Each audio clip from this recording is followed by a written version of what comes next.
অকাবস্তিত শ্ৰীমদ ভাগৱত পাঠ আৰু মহাযজ্ঞ জলযাত্ৰা। শোণিতপুৰৰ অকাবস্তি অঞ্চলৰ অকাবস্তি মিৰি আৰু অকাবস্তি বঙালী গাঁওবাসীৰ উদ্যোগত আৰু একল অভিযানৰ সহযোগত তিনিদিনীয়া কাৰ্যসূচীৰে শ্ৰীমদ ভাগৱত পাঠ আৰু মহাযজ্ঞৰ আয়োজন কৰা হৈছে। ইয়াৰে প্ৰথম দিনৰ কাৰ্যসূচী অনুসৰি ভক্তপ্ৰাণ ৰাইজে জলযাত্ৰা সম্পন্ন কৰে।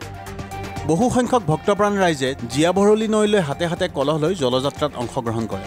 আমাৰ অকাবস্তি মিৰি আৰু অকাবস্তি বঙালী ৰাইজৰ আৰু লগতে আমাৰ